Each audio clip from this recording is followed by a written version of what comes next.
London Reels. Way better idea. Sponsored by Xbrain.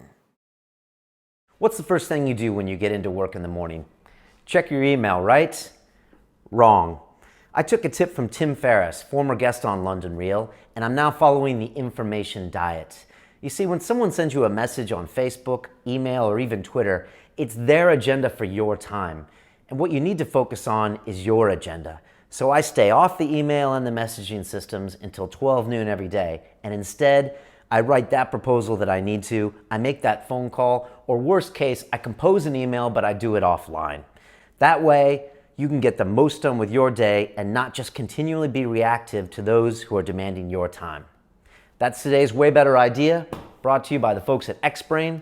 If you want to check out their Way Better protein powder, it's grass-fed, it's free range. You can get 15% off with the customer code LondonReal. Click on the link below or go to xbrain.co.uk. Peace!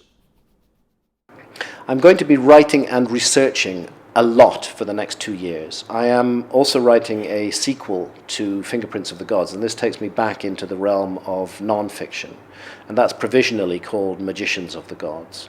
There is new evidence now which allows us to reopen the case of a lost civilization. Back in '95, when I published Fingerprints of the Gods, there was a huge wave of interest in it. There was a massive academic backlash. And the academics pretty much argued, well, there was no lost civilization.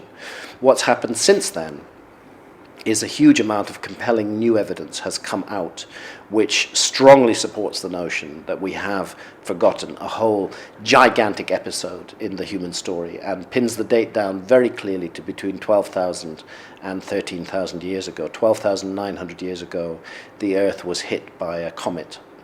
It was very large. It broke into fragments, rather like Shoemaker-Levy 9, which hit Jupiter spectacularly in 1994. It created impact craters like the Carolina Bays in North America. They're the results of the impact with that comet. It threw up a gigantic dust cloud into the upper atmosphere of the Earth, radiated the sun's rays back into space for 1,000 years. And geologists have known for a long time that 12,900 years ago, suddenly, just as the Earth was coming out of the Ice Age, it went back into a dramatic deep freeze. And geologists call that period the Younger Dryas. They were not clear why it happened. That evidence has now come out since 2007, really beyond any serious argument anymore. The arguments have all been had in the last 5 or 6 years. We were hit by a comet 12,900 years ago. Many large species of animal went extinct at that time, and I think we lost a whole human civilization then as well. There were survivors. They settled around the world in places like Egypt, places like Mexico and Peru, and they passed down the traditions and such wisdom as they had been able to preserve.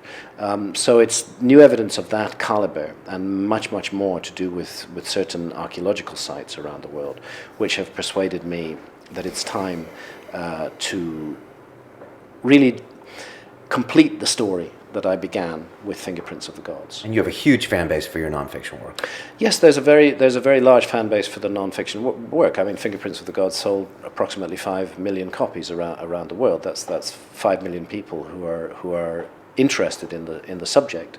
And my job now is to deliver a large dossier of new evidence to them, so that they can do what they did with Fingerprints of the Gods, which is argue with the academics about the truth of history. This week on London Reel, former MI5 intelligence officer turned whistleblower, Annie Machon. What we're looking at now is a de facto police state. You know, all the laws are in place, they're just not being applied to most citizens yet.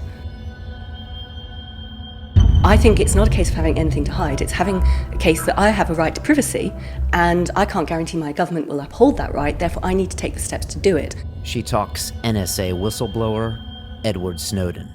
He would die for his country. He wants to try and improve the way his country operates within its own boundaries and protect its citizens. And we seem to forget and think that human rights are a luxury. They're not, they're fundamental, and privacy is one of them. On Sunday, London Reel presents Annie Machon, whistleblower. So it's a very British mess, is the short answer.